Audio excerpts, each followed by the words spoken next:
Pastor Robert Jeffress is this evangelical pastor who's really high profile, has a megachurch, and loves to talk about the fact that he's friends with Trump. He made some predictions a little while back in 2019, 2020, mid-2020, I think is when this first clip is from, about what he believed was going to happen, what the left was going to do to him and others if they won the presidency. It was basically a fear-mongering tactic to try to force people to vote for Donald Trump, even though he knew he was not very popular, even though he knew that he was incredibly controversial and not well-liked by everybody. This was his tactic to get people to vote for him anyway. So, with all that being said, why don't we watch this clip, like I said, early July 2020, and see what he had to say about Donald Trump. I would just say to Christians watching, as you determine for whom you're going to vote, get past the personalities. Look at the platform and the policies. You know, at this point, Trump really wasn't terribly popular, and he knew that. Among evangelicals, Trump had made a lot of missteps that people really did not like. But I don't think he fully understood yet. I don't think any of us fully understood just how deep the cult of Trump went. Not quite yet. So he was trying to lean into his support for Trump to guarantee, to the best of his ability, that Trump was going to win the election. You know, if we learned anything from Nazi Germany, we learned that it is the ruler who determines the policies that in turn determine the moral and the spiritual direction of that country. Wow, that's a really interesting point, and that's going to be coming up later. Wow, dude, there is so much wrong with this. Where do I even start?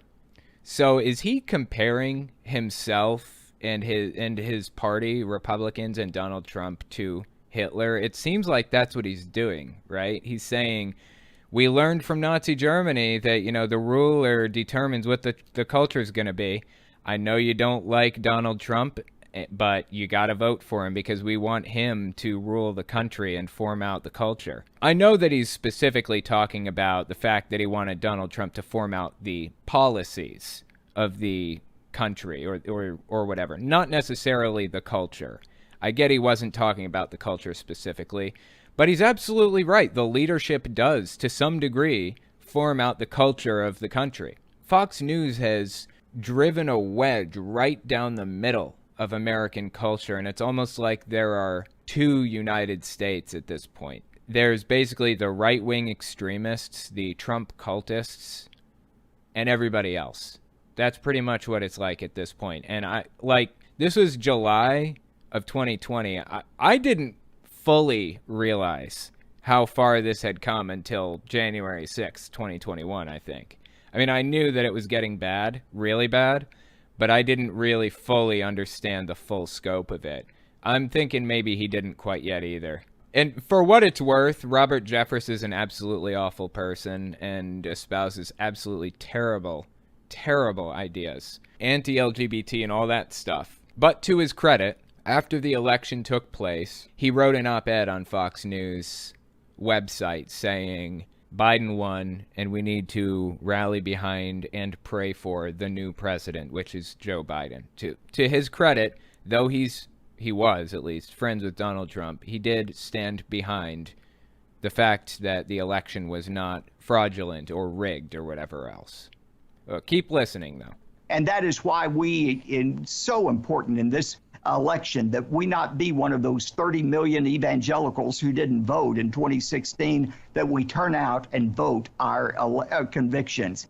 He knows how important voting is. I feel like the left doesn't fully understand or doesn't take it as seriously as they should. The right would crawl over broken glass to vote for whoever the party rallied around, whoever that happens to be.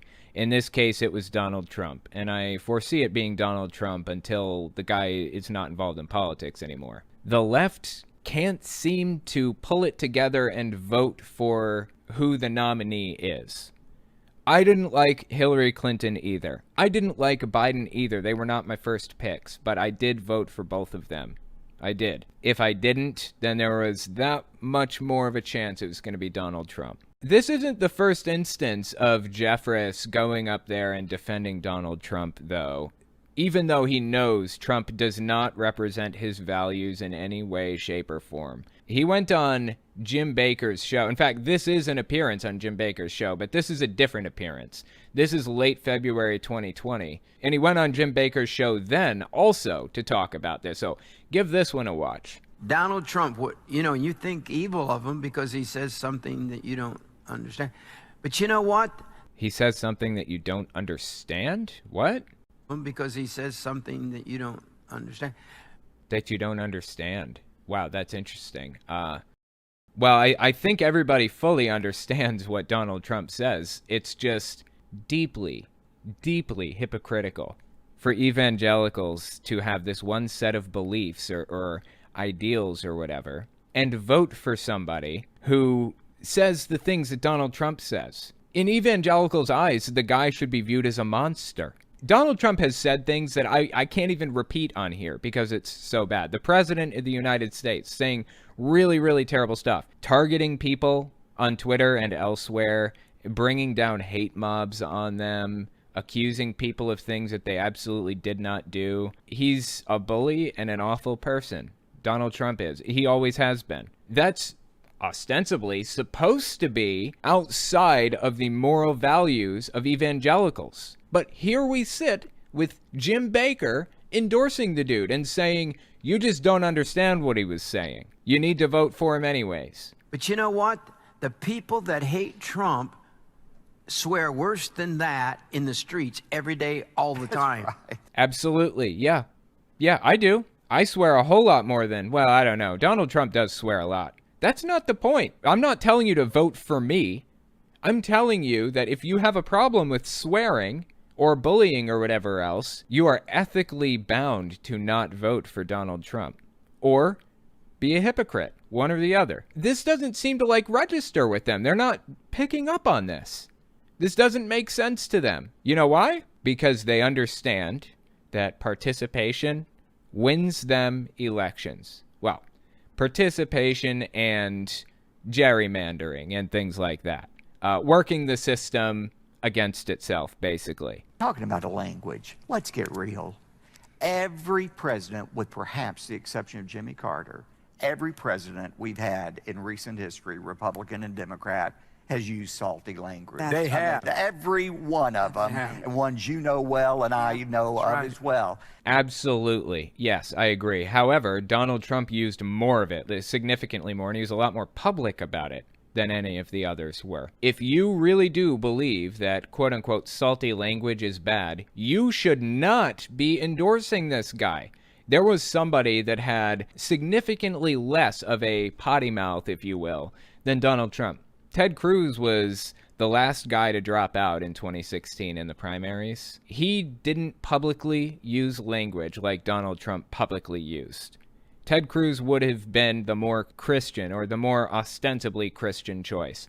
But they voted for Trump. They stood behind him no matter what. That's called hypocrisy, my friends. So that's what Robert Jeffress had to say on defending Donald Trump and trying to get his listeners to vote for him despite the fact that Trump didn't align with their supposed moral beliefs in any way, shape, or form. But listen to this. He was taking multiple avenues of attack, trying to get his viewers to vote for Trump no matter what it took. His first avenue of attack seemed to be convincing them that there really was nothing morally wrong with Donald Trump swearing or with them voting for Trump, even though Trump did not represent their moral values at all. So that was his first avenue of attack. His second avenue of attack was basically fear-mongering, scaring them into voting for Trump. And he had some weird ideas of what was going to happen if Trump lost the election. So let's listen and see what Robert Jeffress thought was going to happen to him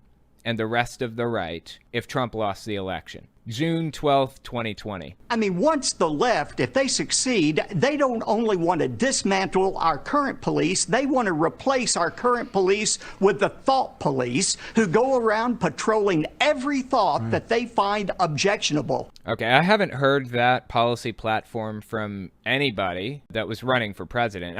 I haven't heard it from anybody, period. I certainly haven't heard it from anybody that was running for president at that time. Biden didn't say anything about replacing the police or abolishing the police or even defunding them. I don't think Biden said a word about that. In fact, I think Biden was in favor of more funding for the police, but making sure that it went to the right places, like better training and stuff like that. That's my understanding of it. If the left ever gains control of this country again, I predict it's going to be like the French Revolution. It's going to be bring out the guillotines and execute every thought they object to and every person who holds every thought that they object to. Okay, so Robert Jeffress believed, he explicitly said it here, he believed that the left was going to pull out guillotines and do a French Revolution on people like him, anybody that they disagree with on anything at all. That is a new level of persecution complex. Honestly, Jeffress didn't believe that, not for a second. I don't think he did. But he wants his audience to believe that, and guess what? They do.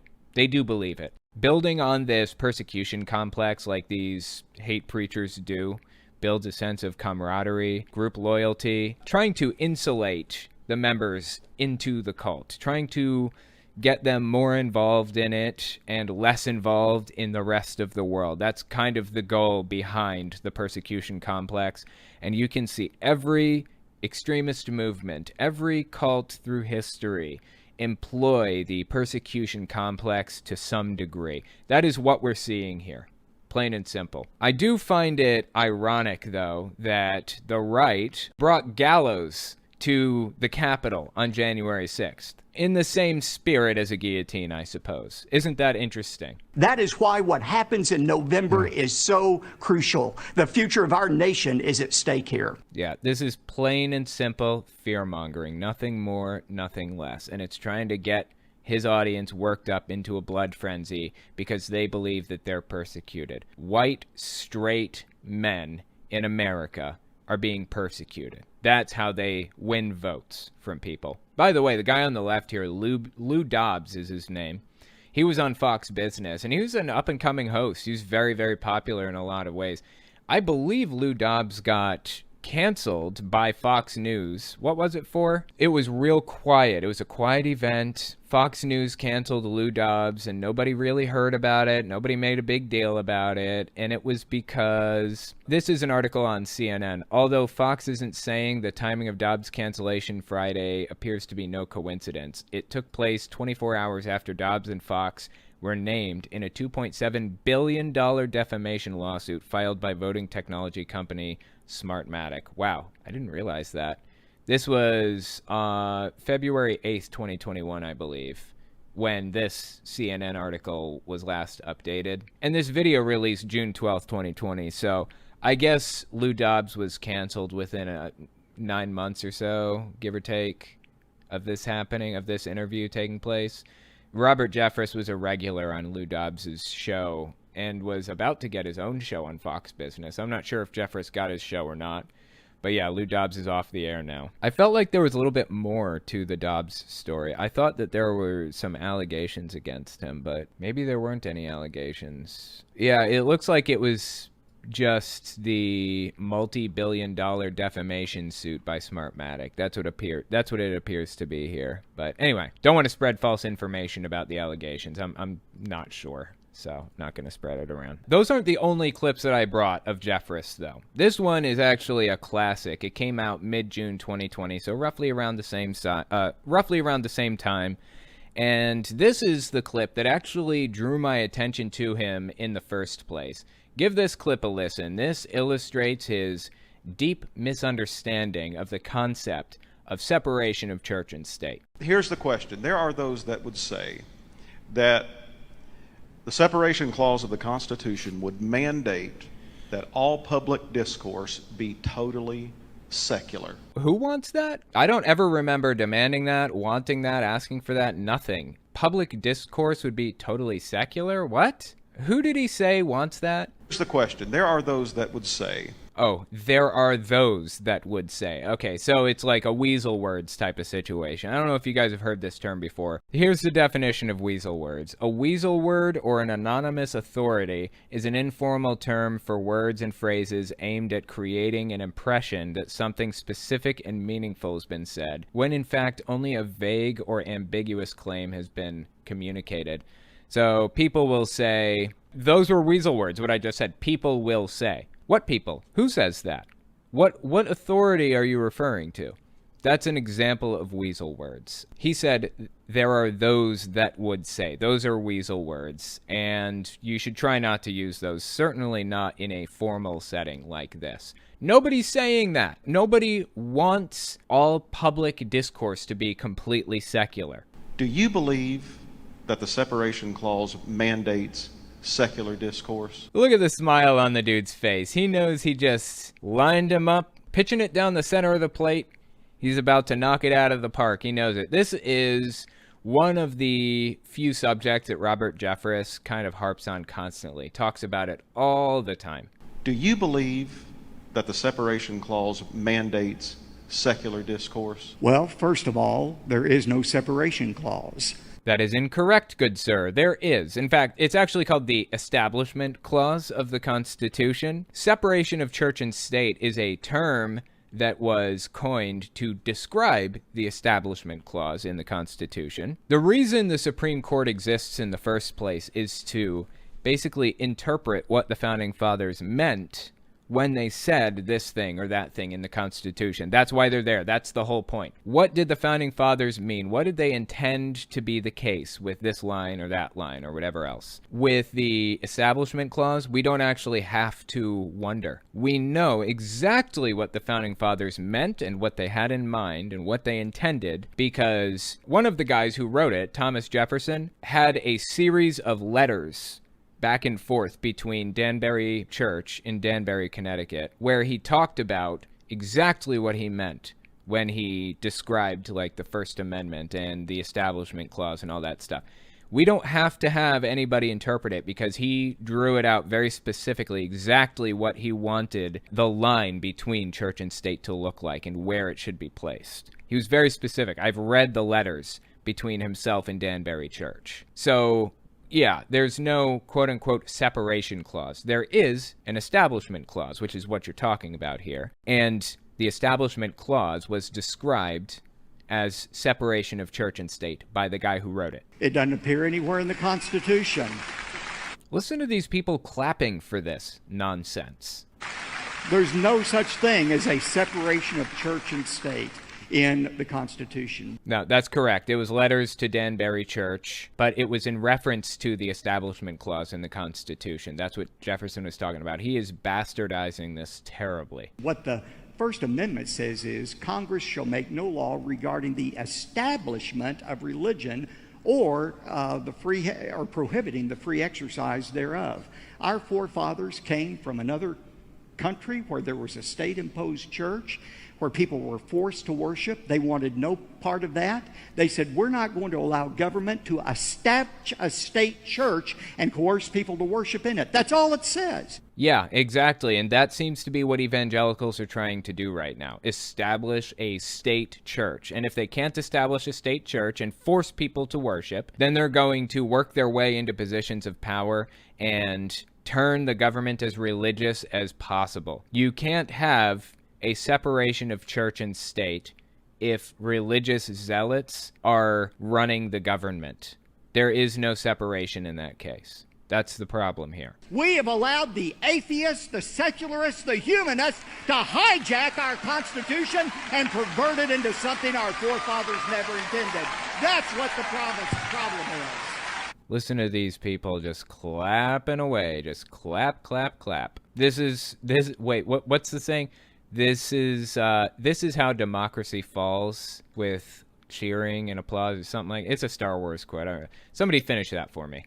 I'm going to say this, and it may cost me some book sales, but I'm going to say it anyway. Okay, before he says it, I just want to give you a little bit of lead up here. I had to turn the audio way, way down because he screams into the mic. So I think I got it equalized. And it's one of the cringiest moments in evangelical history. So just brace yourself. Buckle up. And I'm going to say it anyway. Thank God we have a president like Donald J. Trump who understands that. Why did the dude's voice crack? Isn't he like 60? That was weird, right? Yeah, so anyway, that's Robert Jeffress. Thank God we have a president like Donald J. Trump who understands that. Wow. You know, Trump is not a religious person at all. I feel like the dude is borderline atheist, although he hasn't really, I don't think Trump has really put much thought into religion at all, past how he can use it to his benefit, how he can take advantage of it. I think that's the deepest his thoughts have gone into the religious direction, honestly. I wondered for a long time how Trump suckered people into believing that he was religious in any sense of the term. And then I realized that it's because of Robert Jeffress. It's because of people like him. It's because of religious leaders who have thoroughly worked Trump into their theology as a new messiah and spread that around to their congregation, implemented what they call the Trump test. God will judge you and send you to hell if you don't stand by Donald Trump. That's what they've said. I mean, no joke. Those are the words that they've said. Some of them. Johnny Enlow, for example, said that. He calls it the Trump test. This is why Donald Trump is viewed as one of the most important people in evangelical theology. That brings us to a more recent clip. This is May 16th, 2022. Let me give you a little bit of lead up. There's a story in the news of a guy who went to a grocery store in Buffalo, New York, and attacked a bunch of people and took their lives, 10 of them. I'm not going to get too specific, but he released a manifesto. And in the manifesto, he cited things like the Great Replacement Theory, quote unquote, which is a conspiracy theory pushed by people like Tucker Carlson. He specifically went out of his way to go to an area that was heavily black. It was more diverse than the area that he was from. That's when he launched his whole attack and everything. It's very obvious that the guy's motivations were racism. I mean, if you just read his 180-page manifesto, it makes it pretty clear exactly what his reasoning was. But Robert Jeffress decided to speak on this subject on Fox News, so let's listen to what Jeffress had to say about this, May 16th, 2022. This is a horrific tragedy, and yet in a strange way, Shannon, it proves the veracity of the Bible. I'm sorry? I'm hoping he's going to give us some insight into this, because that is one of the strangest statements that I've heard. Robert, it's your fault. This whole situation is your fault. Yours, Tucker Carlson's, and every other Fox News host out there who spreads conspiracy theories like the Great Replacement and others. I mean, he specifically quoted certain things that I hear coming from Tucker Carlson's mouth all the time. This is your doing, Robert. This is your doing. I mean, the Bible doesn't mince words. It says evil is a reality. Jesus attributed evil to Satan and said he's been a murderer since the beginning. Wow, isn't that convenient? Jesus has an enemy that he can point at and say he's causing all of your problems. Isn't God supposed to be all-powerful? I'll get to this in a minute. But shouldn't God be able to just snap his fingers and end all of the suffering? Can't he just end all of the evil right now, instantly? Why is God allowing this suffering and evil to continue in the first place? The same Jesus also promised one day he's coming back to vanquish evil forever. And until that time, these family members you described, people of faith, have the hope that Jesus is going to fulfill his promise. They are going to see their loved ones again. Jesus promised, I am the resurrection and the life. He who believes in me, though he were dead, yet shall he live again. If God wanted, he should be able to snap his fingers and end all the suffering right now. The fact that God doesn't just snap his fingers and end suffering right now leads me to place blame on God. Nobody else. It's God's fault. All of this suffering is God's fault if he really is real. He should have done something about this a long time ago. As a matter of fact, Jesus' disciples and apostles, they believed that the end was coming in their lifetime. What happened? You believe the end is coming any 5 minutes now? So did they. Where's it at? We've been waiting for 2,000 years. How many more years are we going to wait for this to happen before we accept that it's not going to happen and we need to solve these problems ourselves? The problems that you helped create, by the way. C.S. Lewis said all of the evil in the world is the result of human beings with guns, bayonets. That's true. But God should have put a stop to that. God has the ability to stop all of the pain and suffering, and he's choosing not to. Either that or he's incapable of it. It can only be one. Either he's incapable of fixing these problems or he's choosing not to. Either he's evil or not all-powerful. So we can't blame God for this. Why the hell can't we? I can, and I am. I'm totally blaming God for this, if he's real. The next person in line to blame is you for sparking all of this extremist rhetoric, getting people whipped into a blood frenzy and believing that they're being persecuted. Why God allows it for a little bit longer, we don't understand. But one day we know for sure God is going to make everything right again. This world is not the world that God originally intended, and thank heavens it's not the world that will be forever. God is going to handle the evil problem once and for all. Any day. I've been waiting. Come on. Do it. Any moment now. Jehovah's Witnesses predicted this a billion times over, especially 1975. That's their big famous one. 1914 also. 1922, 1925. I mean, there are a billion of these. I mean, people have been making predictions about this literally since Jesus was on earth.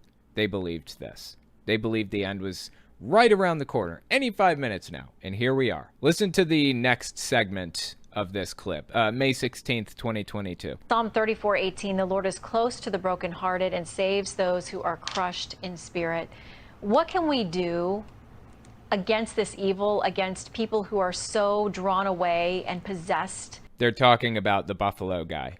They're talking about the Buffalo guy like they aren't the ones that caused this in the first place. They're making it out like he wasn't Christian enough. That was the problem. No, I think he was a little too Christian. Like, he was listening to your Christian preaching, Robert Jeffress, a little too much. I think that was really the source of the issue. Evil intentions, evil forces that would make them so hate other people for no other reason. They don't even know them.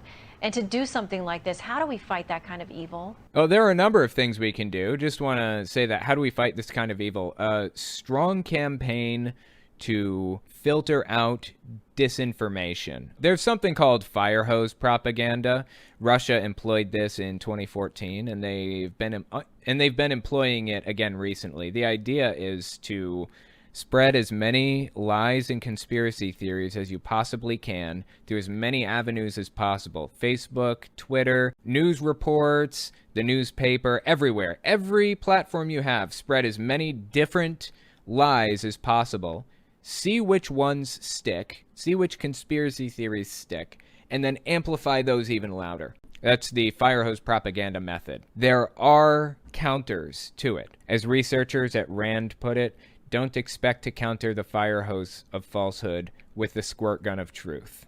I like that. That's a good saying. They suggest repeating the counter information. So just come out here like I'm doing. Get out here, correct misinformation, providing an alternative story to fill in the gaps created when false facts are removed, forewarning people about propaganda, highlighting the ways propagandists manipulate public opinion, countering the effects of propaganda rather than the propaganda itself. For example, to counter propaganda that undermines support for a cause, work to boost support for that cause, rather than refuting the propaganda directly, and turning off the flow by enlisting the aid of internet service providers and social media services, and conducting electronic warfare and cyberspace operations. So basically, you have to go on a full-blown campaign to counteract the fire hose propaganda technique. It's very complex, and there is no surefire way to fix it. But one way to try to counteract some of the fire hose of falsehood